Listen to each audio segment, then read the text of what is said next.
देशभरात जनतेनं पंतप्रधान नरेंद्र मोदींवरच विश्वास कायम ठेवलाय। त्यामुळेच 3 राज्यांच्या विधानसभा निवडणूक निकालात भाजपनं पूर्णतः बहुमत मिळवलंय।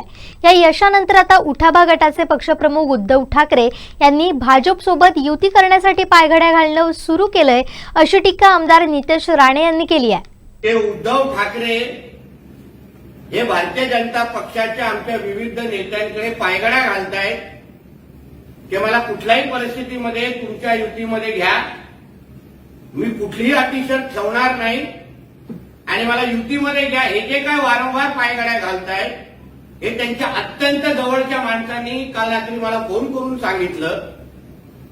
मी उद्धव ठाकरेंना आवाहन करतो की त्या खरगेजींच्या बैठकीमध्ये दिल्लीच्या तुम्ही इंडिया अलायन्सच्या सगळ्या मित्र पक्षांच्या समोर आपल्या दोन्ही मुलांच्या डोक्यावर हात ठेवून सांगा की तुम्ही भारतीय जनता पक्षाच्या बरोबर युती करण्यासाठी प्रयत्न करत नाही आहात। शपथ घेऊन सांगा, डोक्यावर हात देऊन सांगा मुलांच्या।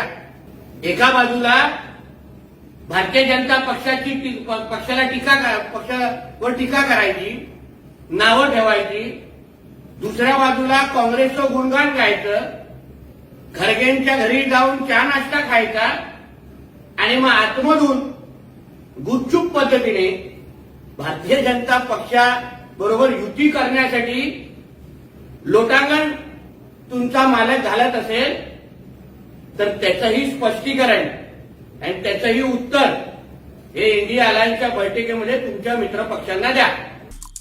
आमचे दिवसभरातले सर्व अपडेट्स, ताज्या घडामोडी आणि थेट लाईव्ह पाहण्यासाठी सबस्क्राईब करा, लाईक करा कोकणचं नंबर 1 महा चॅनल कोकण 7 लाईव्हचं YouTube चॅनल।